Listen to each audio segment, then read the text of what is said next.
Hey, you have it back in my day today, right? I do. Yeah, it's a Tuesday. I'm sorry. I was still Mike, how dare you? No, that was my fault.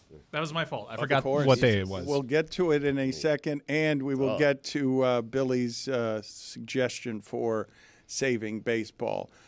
I understand that when you lose that way, what is going to engulf your offseason is everyone from every angle is going to have a criticism, and it sucks to have to live with all of that.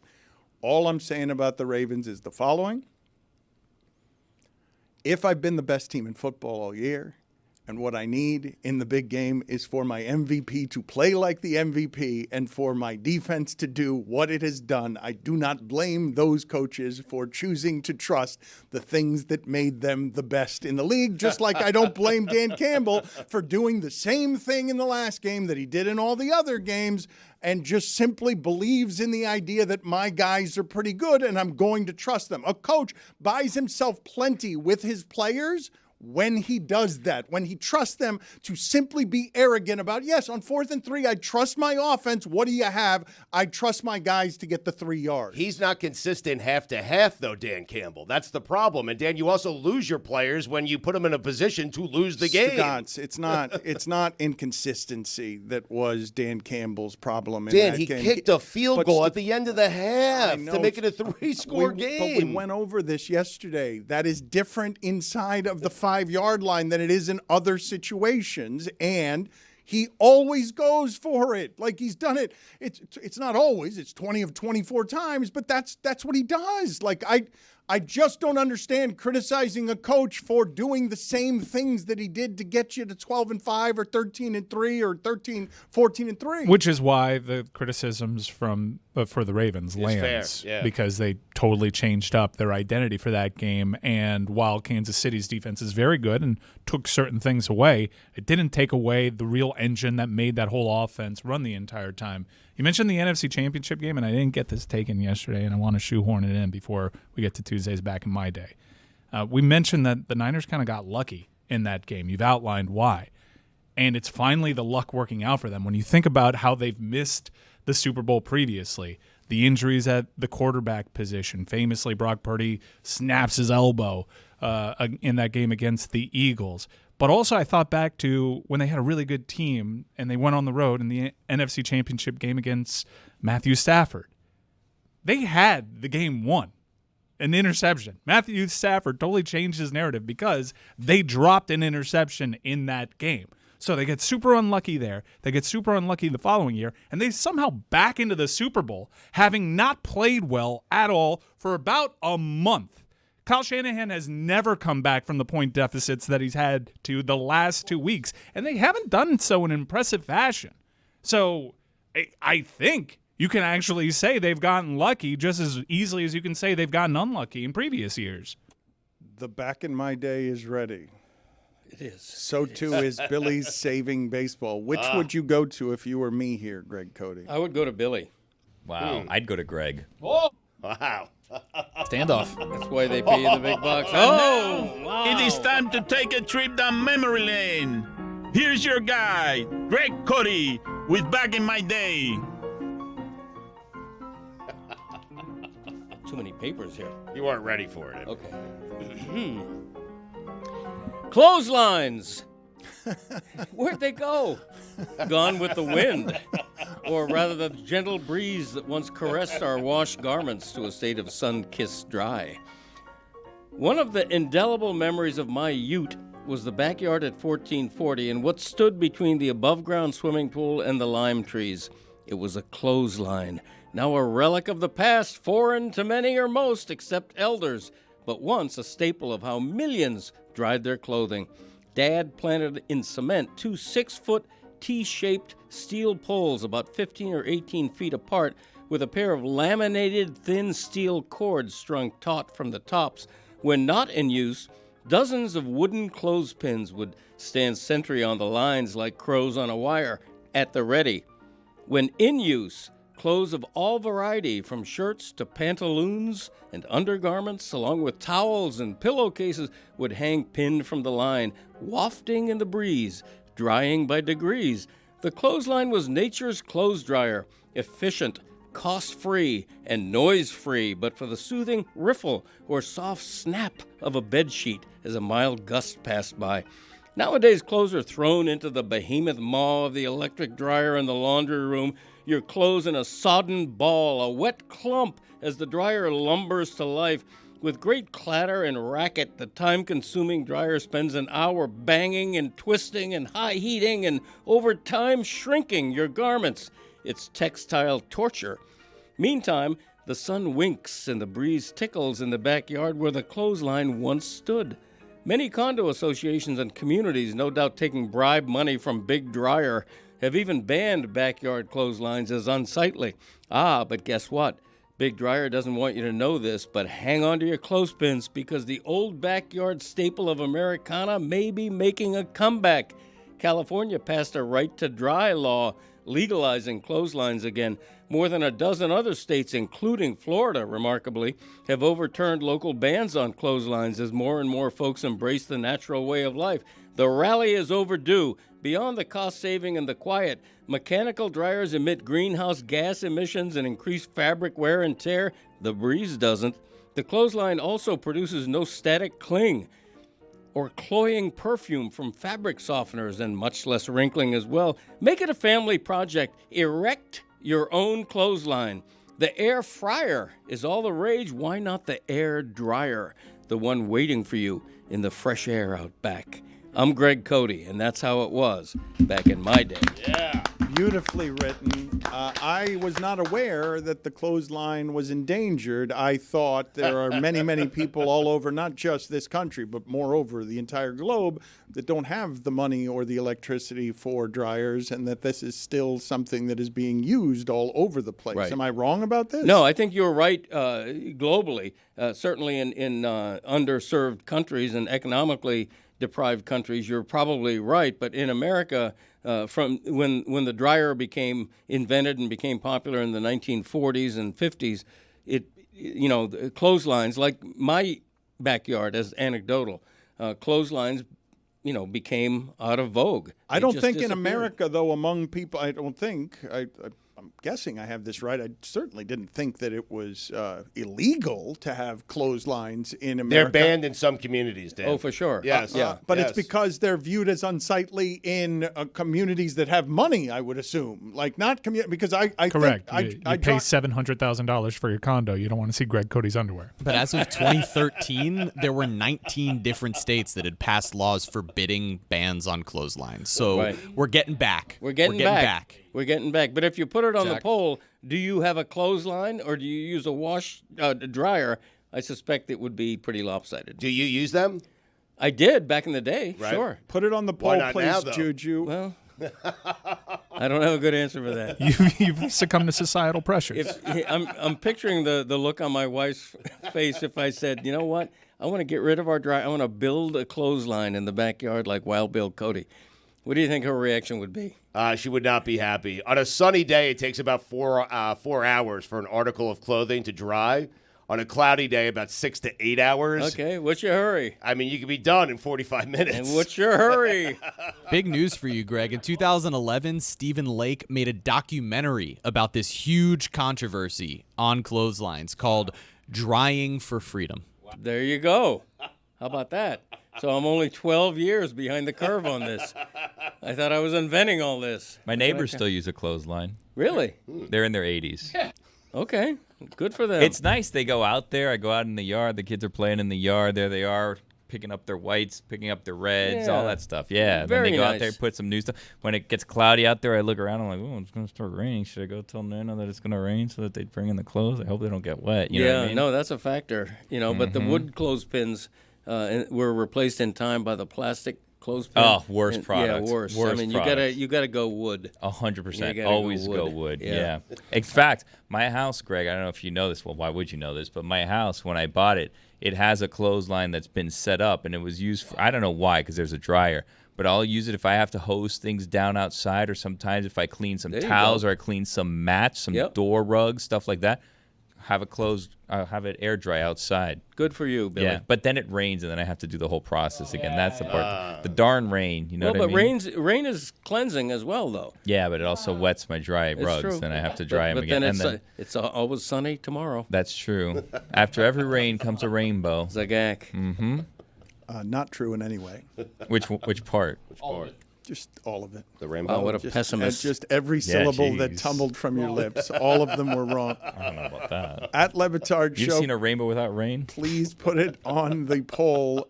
If you pay $700,000 for your condo, do you want to see Greg Cote's underwear? You're damn right you do. On a clothesline. Bonus. I'm in boxers now, so those are much better to look at than when I was in tighty whities. Trust me on that one. Because at some point, the tighty whities don't quite get white anymore on the back, if you catch my drift. What year did you stop wearing tighty whities, Greg?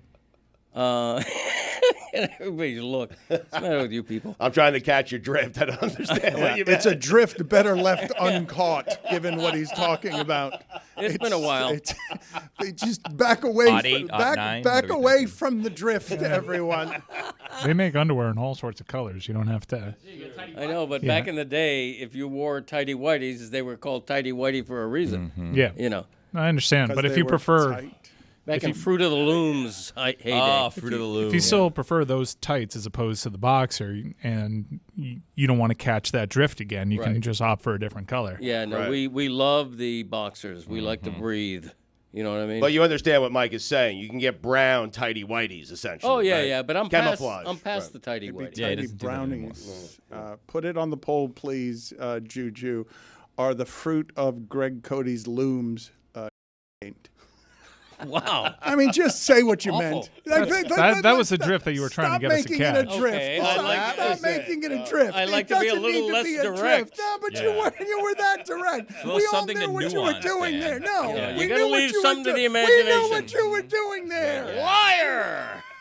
Stugotz, ever so slowly, is getting me excited about the Super Bowl because I hear him during breaks planning things. He's talking to Greg Cote about dominating Radio Row, selling the pride of a lion there with Juju and Stugotz creating a commotion on Radio Row to get Greg Cote interviewed. Billy, why are you shaking your head no back there? Because we have a tight schedule that we need to adhere to, and we have added responsibilities this year. So we're not just going to have free reign like we did last year. We can just run around for hours. Like, I've looked at the schedule, and there are tight windows, and there's lots of travel going back and forth. There's activations that are being shot during the early days that we have to leave Radio Row, then go back to Radio Row. There's walkthroughs, there's rehearsals, there's all kinds of things going on. We're not going to have all of this endless amount of time. He doesn't care so much about your planning and your schedule. No, that's fine. I honestly, and I had this conversation, and by the way, go to circa.com/lebatard_ come No, visit us. that's so not it. close. You were doing so well there, man. Well, I really thought you were going to help us out. The We're old so URL. impressed, Mike. I was Yeah. really hoping you were going to help us out. I'm a little worried. I feel like, and I know the planning, we're probably too far down the road here, but I was thinking we should do those shows Monday and Tuesday because that's when the energy is going to be at a maximum. Thursday and Friday, energy's not at the maximum. Well, too late now to Can change we do it. Monday, Tuesday? February 8th and 9th, 10 a.m. So please stop talking. 10 a.m. Pacific time. Reserve your tickets now at circalasvegas.com/lebatard. I'm going to find the time to do this with Greg because it's important to Greg, okay? Not only will he be pitching the pride of a lion, also Fins at 50. We are going to send that thing to the New York Times bestseller list. I'm also thinking perhaps a very sad Las Vegas Pete Rose-style autograph session where he autographs books outside a store in a sad strip mall. I am going to get this done. I will do it on my own time. I will be there for every single thing that I need to be at, okay? All the rehearsals, I'm ready. I'm taking this thing seriously. But, Billy, I'm disappointed in you. Why? This was your idea. You was? said create a buzz early in the show. Yes. Yeah. So I am willing to do this on my own time. Hopefully you'll be willing to do it as well. I know Juju is in. I need to know the time. Okay. You know what I mean? Because then we can make it. What day do you get there, Greg? I get there late Tuesday. Oh, that's not good. No.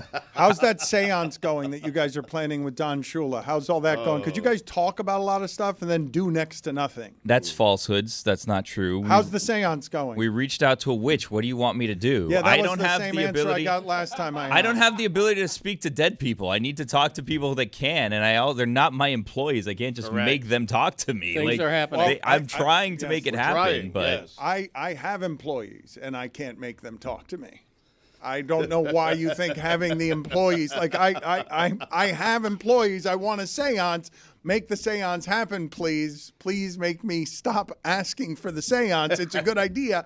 Execute it, please. Dan, this is what I've learned about witches. They perform a seance on their own time when they're ready. Right. Okay, when they feel like when Rosalind, a friendly witch, she's a friend of ours, and we want it to remain friendly. Yes. She has when she feels like it's the right time and she can connect with Don Shula, that's when we'll do it. Right. We're on Exactly. her watch. Shula's got to be ready as well. That's right. Shula's got to be ready. The last thing you might want, be taking a nap. The last thing you want in a seance is unwilling participants. You want everyone to be in it. You want Don to be in on it. You want Rosalind to be in on it. You want Captain Lee on it. You want Greg in on it. You want everyone that's there to want to have the conversation. I just want it to happen, which it will never happen. It may. You guys just talk It may about happen things. in March, but it may happen. Is this a pro bono thing for her, for Rosalind? Yes. Okay, so I think if there's money involved, she would be able to talk to him a lot faster. Well, that's not how that works. No. I think it is. You don't know Rosalind. I mean, You're implying that this is some sort of sham in which money is exchanged. I think if you offer her a couple $100, I think Don Shula would be very quickly to answer. Tony, you're the reason she's not willing to do it right now because she thinks it's a joke. We're taking it as a joke and not taking it seriously. She takes this very seriously. Mm-hmm. Yes. Yeah. She can't be bought. Correct. A couple of housekeeping items, Stugotz, because Billy sabotaged our ability to promote something that's important to promote because right now Friday is really exploding and Thursday ain't far behind. And what we're doing in Las Vegas is something that this show has never done before. Everyone is going. It'll be piecemeal. Greg and I are getting there a couple of days late. It's a quite an effort to get everything we're doing out there, but it'll be just about everybody on our show out there with multiples. And the point of it is to meet you, to talk to you, to get with our fans and do something fun around a, Seminole sports event. And the whole point of what it is that we're doing is for the employees here to have, after 2.5 years of very hard work, a week-long party in Vegas, and to get and meet and greet our fans, which we know are coming in droves to spend this time with us because we don't do much stuff like this. I will also tell you that at LeBatardAF.com, Juju's got a new collection of shirts out, and they're the ones that everybody really loves if you want to see some of what Juju is doing there, because we're going to have merch and everything in Vegas. So we're looking forward to seeing you, and we're encouraging you now to get out there because the whole thing is filling up. We don't do stuff like this very often. Billy, we've waited long enough. Yes. How do we save baseball? Oh, that's a good question, Dan. Wow. I don't know if you've caught on to what's happening in football, but football's back. Yep. There were some down years. People vowed to go away from football. Ratings didn't indicate that any of that happened, but football was gone for a little bit, and then it came back because of love. Taylor Swift and Travis Kelce have brought football back. Their love seems to have brought new fans into football. It's pushed away some fans that say they're going to stop watching that have not stopped watching. So I was thinking, we've tried everything possible in baseball to fix baseball. We tried the warning tracks that were made of trampolines. We've tried magic at bats. We've tried all of these things. None of it has caught. Even the ponds in the outfield haven't caught on. So what does baseball need potentially? What's wrong, Greg? No, I'm waiting. It's like a punchline coming. I'm wrapped with a baseball needs a power couple. Baseball needs love, and baseball needs a celebrity it couple, I think, to get some interest back and to kind of bring in this crowd, this audience that is now watching football. And I don't know if they know this, football is going to end in like 2 weeks, and then baseball is going to get started. So there's going to be a new sport, but you need a couple to be invested in. So me and Jeremy were out here before the show, and we were trying to figure out what is the perfect recipe for a couple that could help baseball. What do we need? Do we need a pop star? Do we need a starlet of some kind? Like Beyonce?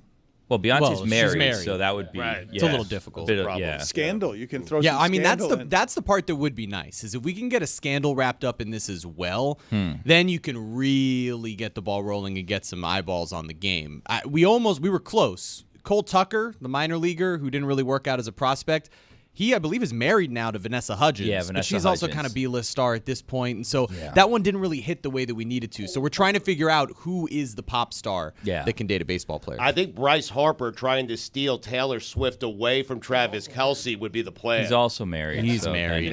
Then there's heartbreak. The problem is when infidelity comes in, then you have to choose a complicated. side, and it complicates things. We're trying to hope for someone who's not married to be involved in this, if at all possible. Makes sense, you yeah. know, We're floating out there. Dua Lipa? Yeah, Maybe Dua that Lipa. works? We're Oh, thinking I like that. Dua Lipa is a big celebrity, a big Huge star star. at the time. I think maybe Big on the Dua- internet.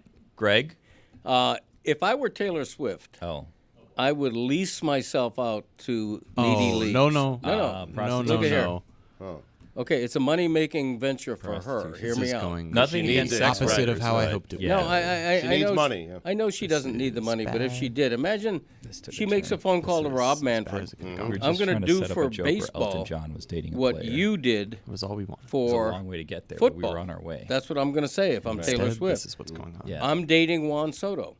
I'm going to do for you what I did for the NFL. I cannot believe we're here. For half a season, maybe less. Right. Okay. And Yes. who foots the bill? Who pays for this? Baseball. Why are we doing Major MLB. League Just Baseball. This MLB. went That's why literally she's calling opposite Rob way of how Manfred. it's Yeah. supposed to go. Right. Exactly. Right to the top. Budget. Yeah. Just Right. take it right out. What do you think the Right. budget This is a should be? nightmare. What's the price? $5 million. $5 million For half a season? No, for a month. Okay. But maybe Yeah. that's like one concert, maybe or two. That's two Yeah, shows. It's to be It's negotiated. unnecessary. It's to be negotiated, but she's worth it. Look what the NFL has gotten out of We're Taylor looking for Swift. true love. seriously. Is Juan Soto married? We'll find out. Weren't there some estimates of 330 million. I 300? believe. That's what Taylor Swift has generated for the NFL. That's 300. incredible. Just by showing up. $5 million would be a great deal for Major League Baseball. It would be. That's a how they great like deal. to do things. I meant $50 million. Well, now it's better. Yeah, $50 million Saved and a it. free bat. This went as poorly as I Louisville Slugger. thought it would. Free bats. I thought this was going to go a lot differently when we were talking. Yeah, we're this is workshopping not- it out this there. was yeah. not the goal at I'm all. sorry, I didn't mean to steer the conversation away from where we go. To leasing out Taylor Swift. Well, leasing out was probably a bad phraseology You think? to use. If you were to rephrase it, what would you say? Borrowing? Oh, Worse. yeah. Taylor Swift's a bright businesswoman. She's eligible to do whatever she wants with her name, image, and likeness. Thank you for giving her that permission. Yeah. No problem. This is a nightmare. It's a nightmare because you talk about workshopping it, and at one point I do remember the idea of Elton John dating Bruce Bochy, but unfortunately we never got there. No, that was Tony La Russa. Yeah, it's we Tony never La got Russa, there. yeah. Never got there. Well, Got we were too trying to busy. get there, but then Yeah, Greg had yeah, Taylor. Elton leasing John is in a herself. long-time relationship. So Yeah, that's- he's ineligible. But Whereas that, Taylor yeah. Swift, eligible. Juan Soto, not married, has a girlfriend. Hello. Available. That's available? You don't know what the relationship is. Girlfriend can mean anything. It can be serious. It can be casual. You're right. It can be long-standing. It can be recent. Maybe they just met a week ago. We don't know that. When you had a girlfriend back in the day, Greg, did you ever have like multiple girlfriends because it wasn't that serious? Multiple meaning two. Sounds like a yes. Yeah. Yeah, You dated two. You dated It's a lot two- easier to get you had away two with that back in girlfriends the at the day. same time. Ooh, that should be your next back in my day. Yeah, adultery. Adultery. and it was a lot easier. You could have an entirely separate family back Move then. to another town 2 Back- miles down the Back road. in my day, I'd go on vacation, and my employer wouldn't know if I was alive for 2 That weeks. is great back in my day. Adultery. I'll do that. Yeah, that's a good one. $5 million. Tell us more about your scandalous dating habits. It's a true story that I was in a long-time not permanent, but full-time relationship with a young woman. This is the new when, and improved Dan Le Batard when I Show met with her the lane. Stugotz. And- Gamble and on by history DraftKings. Start of the day, start of the day. It is the start of the day. Start of the day, start of the day. It is the start of the day. Start of the day, start of the day. It is the start of the day. Start of the day, start of the day. It is the start of the day.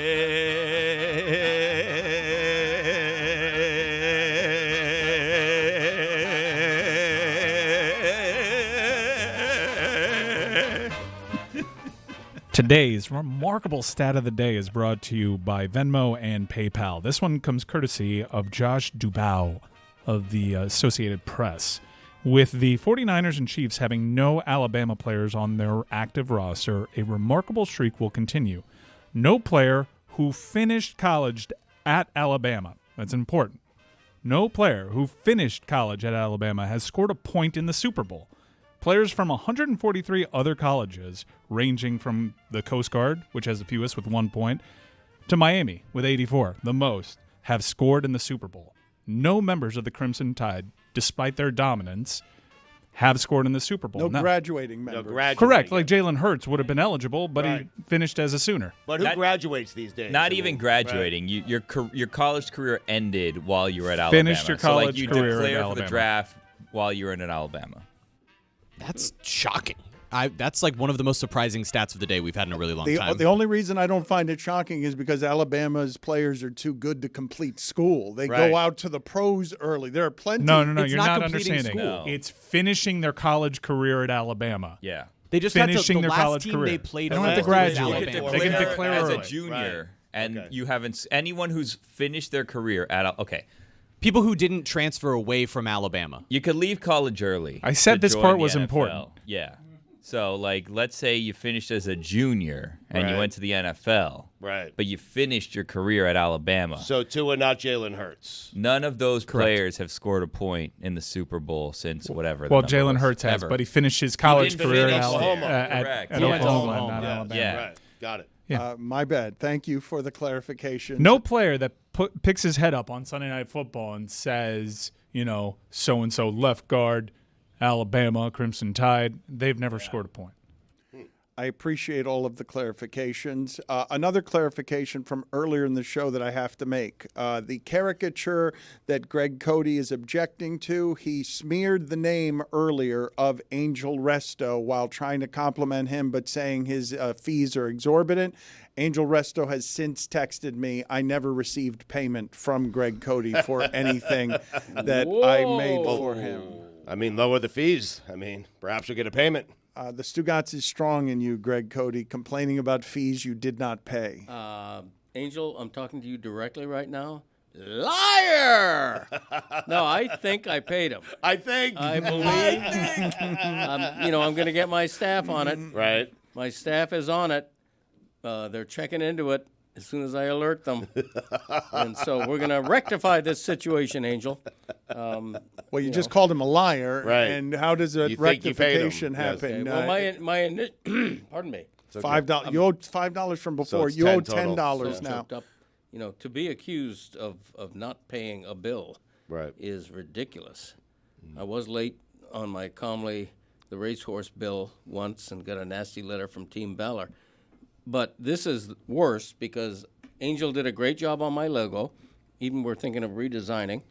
But I thought we paid him. I will check with Christopher. You owe $10 right now in No, fines. he charged me a lot more than but that. It was more than For the $10. logo. $10 for the fine. I wish. Right. I wish it was only But 10. you You owe didn't Angel pay any of it. $10,000. You Yes. owe $10 here for coughing into the microphone. was $5. What? You've done it twice. I don't recall the You- first time. it was in the first 10 minutes of what Never we were happened. doing today. Liar. All right. Liar! Yeah, you mentioned that. Did you maybe give it to Christopher and tell him to pay, and You maybe know, it and he disappeared? pocketed it? Yeah, I possibly. think that's exactly what happened. I gave him cash. I was going to send him directly to wherever Angel lives. Yeah. I don't believe he did it. Angel likes to deal in cash. No, we're going to get to the bottom of this, Angel, if you're listening. Seriously, if you haven't been paid, you will be paid. You Believe just me. called him You a just liar. called him a I liar. was kidding. That's my impression I'm defending myself. That's my go-to. Right, I'm yeah. defending myself. Same. Then I do my due diligence. If I find out that Angel's right and it was just some terrible oversight, I'm certainly glad he alerted me to the faux pas. Stugotz, speaking of being alerted to something that escaped my attention, because a lot of people complain over many, many years that I am always beating on the same drum, race-related drum. But Roy Wood Jr. pointed something out to me that I had not noticed, that absolutely represents progress, hiring progress when it comes to football. Bill Belichick, that job, replaced by in-house candidate who had relationships with the team. Michigan football, that job, replaced by in-house candidate without going around and interviewing a bunch of people.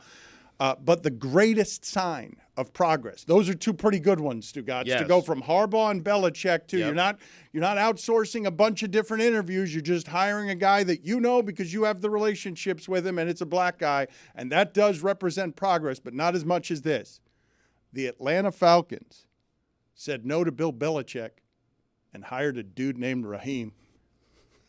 I mean, That is, we don't even need the Rooney Rule anymore. Like once, put it on the poll, please, at LeBatard Show. Do you need the Rooney Rule anymore when Belichick loses a job to Raheem? And a retread head coach, because Raheem Morris had an opportunity once at that position before, and it's hard to get a second chance despite the success. I mean, we were constantly wondering why Lovie Smith hadn't been hired a second time. We were always wondering why Jim Caldwell hadn't been hired until he got hired again by the Detroit Lions. But I actually do think the Rooney Rule has finally figured it out. By incentivizing you hiring minority candidates, developing those candidates into an attractive commodity that another organization may want to scoop up, and then you getting draft compensation, and you don't need to look any further than Sean McVay and Kyle Shanahan. When you look at their staffs, it's among the most diverse in the sport. Now, what is happening with Sean McVay and Kyle Shanahan? They're known as kingmakers. Everybody wants someone that is adjacent to Kyle Shanahan and Sean McVay. It's how Brandon Staley seemingly comes out of nowhere and gets a head coaching job. So these are teams that have a very unique approach to the draft and draft capital. They don't really care for it. They know that they can pluck a Puka Nacua later on, and now, as part of their strategy, they will just develop minority candidates to the point that they'll get a comp pick in the third round, and that'll replace the draft capital that they've used to acquire a proven commodity at a position of need. We're finally seeing real results with the Rooney Rule. Except for Eric Bieniemy. What is happening there? Why can that guy – I need someone to do a deep dive, Seth Wickersham, if you're listening, onto why it is Eric Bieniemy is not getting a job. But, Dan, you're right. Because if I told you 10 years ago Bill Belichick was going to leave the Patriots, 6 Super Bowl rings, and a team would not hire that person because they were hiring a guy named Raheem, you would have laughed me out of the room. Well, let's explore something here for a second, because one of the things that I do find interesting in how easy it is for people at microphones to criticize anything that takes time to correct itself.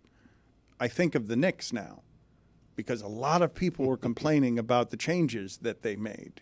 And they've made the correct changes. They still haven't gotten the star, but now they are in a better position than they have been at any time. When this management team came in, they came under a great deal of duress because Jalen Brunson's not good enough, but Jalen Brunson is good enough. Yeah. I don't know whether he's good enough to carry a team to the finals, but now they are credible enough for the first time this century to attract something that will finish deep in the playoffs. You have expectations for it, and they've fixed the New York Knicks. But the amount of noise around the New York Knicks, because they inherited 20 years of failure, whether it's the Rooney Rule or the New York Knicks, these things take a minute, and microphones don't wait a minute to criticize. And you can absolutely say that the NFL has done some of the hard, heavy lifting on something to at least improve, because it hasn't been corrected yet, but at least improve what was a great deficiency that the league had and that it had a blind spot about. You mentioned the NBA and the New York Knicks, and yesterday we were talking about the decline in the NBA's ratings as all the other sports go up. The NBA has an issue. And the NBA have often made fun of the Knicks. Everyone says the league needs the New York Knicks. Well, over the last 35 years, the Knicks haven't done much of anything, and yet the league is in a real healthy place. Well, they could use the Knicks being good now.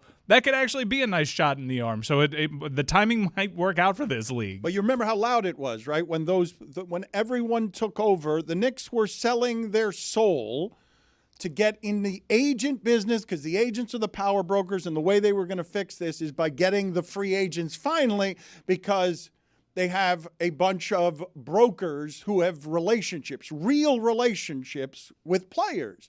But that's not how they did it, Stugotz. No. They've done it through shrewd team building. And they did it with a father-son relationship with Rick Brunson. I think, if anything, Knicks fans are disappointed that the agents that are now running the Knicks are not able to get a big superstar, but they have done a very good job of putting together a very good They've roster. done the harder Is thing. Is championship good? Stugotz, I don't know. Probably not. Right. Not yet. And you need the superstars, but they built it the hardest way, which is architecturally versus just getting a relationship. I thought when they were getting Leon Rose and Wes, when they were getting relationships, Worldwide Wes. Yes, when they were getting thank you, Stugotz. You got it. I was surprised that you came with that one. Worldwide. I mean. Yes, but I thought that they were trafficking in building relationships to free agent power. That's not how they built it. They've built something that's strong and has Taj Gibson again. 10-day contract. I mean, they did tamper with Jalen Brunson. They got dinged a second-round pick for it, but they were found to have tampered. But that's the best thing they've done. I don't think anyone thought Jalen Brunson, I didn't, could be a number one player. Like, lead a team, be the best player on that team, but he's done it. The funniest part about the people that they hired is they didn't lean on those relationships. They leaned on a former backup point guard's relationship with his son to convince him to come over. We'll take it.